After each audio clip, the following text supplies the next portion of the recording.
A couple of weeks ago, we talked about my weekly reset cleaning routine, and even before that, we talked about spring cleaning and just in general cleaning. And while I think these routines are really important, and it's important to have things that you do every once in a while to really clean your space, in today's video, we're gonna focus on how to keep your space clean. And in this particular case, I'm talking about craft or office space more than anything else, but I'm sure a lot of this can actually be applied for any space in general. It's just that I'm talking about this because this is the one I've used the most, and I feel like over time I came up with these things or found these things that really have an impact on how easy it is to keep the space clean, and I just want to share it with you. So without further ado, let's talk about 5, maybe 6 things that I do to keep my office space clean. Thing number 1 is have a trash can nearby. And I feel like this is important for any space where you do have trash of any kind, but have some sort of small trash can nearby just to be able to quickly throw away anything that you come by. When it comes to the office space, of course, I'm thinking about maybe pencil peels or sticker sheets or any excess of anything crafty that you're using. Sometimes you will have trash related to that. So if you don't have a trash can nearby in this case, what happens is you start to make little piles of things that need to be thrown away, either on the table or wherever it's convenient. And what can happen is, if it stays like that, you can open the window and it flows away because of the wind. Or you can accidentally knock it over. Or you can just make a much bigger mess than it needed to be if you just had something small, like a trash can, to throw it away. And of course, it doesn't necessarily need to be like a normal size trash can. You can even use some sort of small box, even inside a drawer, if you don't have any other space, to just have like something small to gather the trash inside of something so it doesn't get blown away by the wind, or you don't really knock it over as easily as you could if it's not inside of it. In my case, I have like 5 trash cans in total in our apartment, even though it's like a small apartment, maybe even 6 if you count everything. But I have one here in the bedroom near my office desk, then we have one in the living room, we have one in the kitchen, we have one in the bathroom and one in the toilet, and we also have like this super small plasticky thing that I put in the storage room just for lint when I'm cleaning the dryer, just because sometimes I'm too lazy to throw it away actually, or just in a rush or something, and just this is an easy place where I can just throw it away. And I'm not sure if you count that, but if you do, then I have, I guess, 6 trash cans. And on top of that, plus I have some actual recycling bags, but that doesn't count in this sense. We're only talking about actual trash. And I think this one is super important, and I would do it every single time in some sort of way. Thing number 2, and this is something that I had a true revelation about, have some sort of in progress box or in progress, like a basket or something, where you can keep stuff that you want to work on, but just not right now. In my case, in the drawer, I have this IKEA organizer where I just keep like stuff that I want to put in some of my journals, whether that's in the junk journal, or if I want to put it in my bullet journal, or I just need to do something with this piece of paper or whatever, and I don't want to work on that specific project or that specific journal at that time, and just need some place where I can gather all the things that I would want to put there. And so I just use this thing to just help me have all of them in one place. Before I had that, I would just put them on top of my whatever desk or whatever space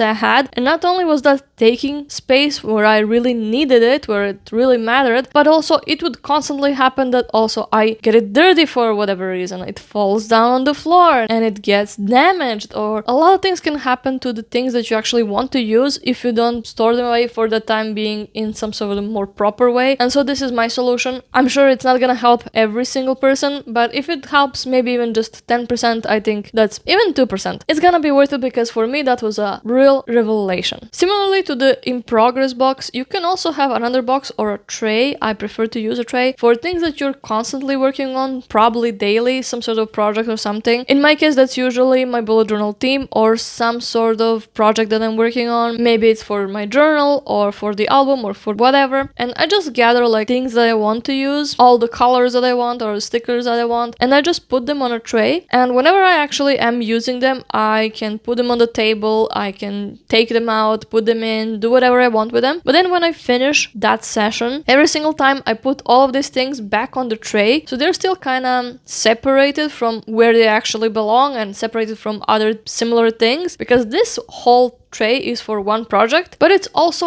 gathered all in one spot. And if it is on a tray like that, or some sort of box, maybe with handles, you can easily move it away and put it wherever, and you still have all of your things gathered in one spot. And before you guys say the previous and this point are basically the same, and both of them are kinda in progress trays or boxes or whatever, I just want to make it clear what I mean by the previous one and this one, and kind of the differences between the two and what I mean by each of them. The previous one is more like a tackle later box, so it's just to gather all the items that you want to tackle, but just not right now, whether it's because you don't have time right now or you just don't want to, and they don't necessarily have to be logically connected. Like I said, I usually keep stuff that I want to put in some of my junk journals or bullet journals or whatever. They don't ever have like a permanent space until they reach a bullet journal or some project, while the tray that I'm talking about in this point is more about logically connected items and tools that I am using that do have a permanent spot, but they need a temporary spot just to be somewhere that I can easily reach them while I'm working on a project. So the previous one is more like a tackle later, and this one is more like a project in progress box. So there is a difference because of the kind of items that go into these things, and after I'm done using stuff from the tray,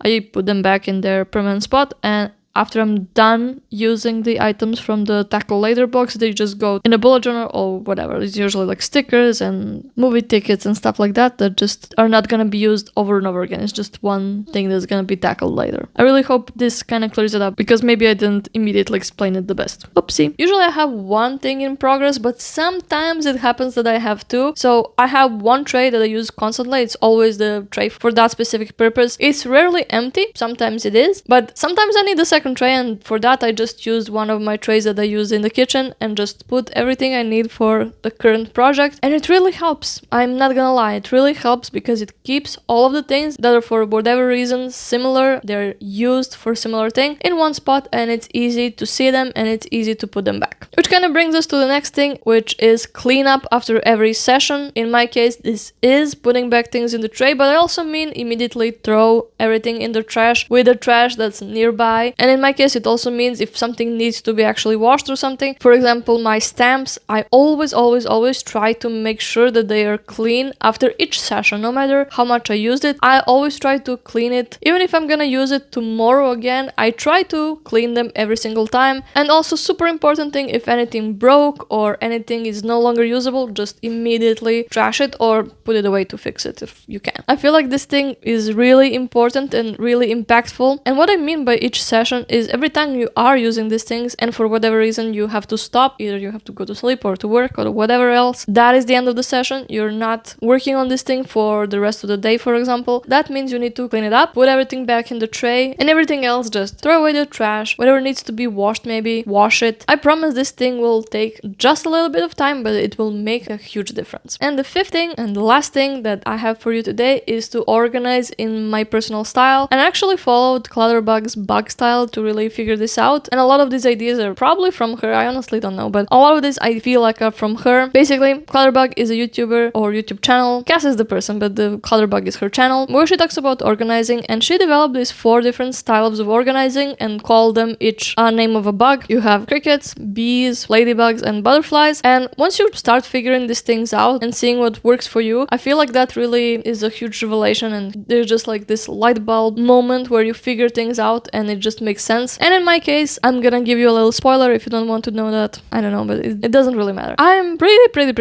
sure that my bug is a bee, which is basically somebody who is visual and likes to see their stuff, but also likes to break things down into small categories. That is definitely me through and through. I can see that. And so when I try to organize my space, and especially my crafting supplies, I try to make sure that I can see all of them, even if they are in a drawer. Once I open the drawer, they all need to be easily visible, and you can easily tell where each things go, and it's also super easy to find each thing. But on the other hand, I try to make these categories really make sense to me. For example, my washi tape is mostly in 1.5 drawers organized by color, but then in the next drawer I have stickers in separate binders and organizers. I have separate drawer for all other things such as stamps, ink, and everything else. So each of these things have their own category, but they're also super easy to see and find each thing in it. But your organizing style could be completely different, so you should definitely check out her channel and check out all the other styles possible. And even if you don't vibe with her style, maybe you find somebody else whose ideas really click with you and you really see the benefit of their advice on your life. And if you find that, whoever that is, you should really take that advice and really try to organize in the way that makes the most sense. Because I truly feel that if you do that, keeping your space clean is gonna be so much easier and it's gonna have an impact on your entire life, in my opinion. To summarize, I have about 5 different things that I try to do every single time to help keep my office and craft space clean. The first one is have a trash can nearby. I feel like this is also pretty obvious. The second thing is in progress box for long-term projects, for stuff that you are working on in the long run and you just need to have them gathered all in one spot. The third thing is kind of similar, but it's for everyday project that you're working on daily. It's a tray where you put all the supplies that you're using. That's basically just their temporary spot where they go until you finish this particular project, and it's good because you can move the whole tray wherever you need it. It can also be a basket or whatever else makes more sense. Fourth thing is to clean up after each session. I feel like this is also super self-explanatory. It's mostly about habits and just making sure that you actually do this. I don't think it's anything revolutionary, but I think it's super important and some simple thing that sometimes we forget about. And the fifth thing is to organize in my organizing style. I already talked about this. I feel like this is super important to make sure that your organizing style is not working against you instead of with you. Do you guys have anything else that you do to help keep your space clean? Because I could always use more ideas. I don't mind them. This was particularly about crafty space, which I feel like I don't really struggle as much, but maybe I struggle more with like kitchen and dining table. So if you guys have any ideas about that, I would love to see them down in the comments, and then maybe in the future I fix that part of my cleaning as well, and then I can make a video of how I keep that space clean.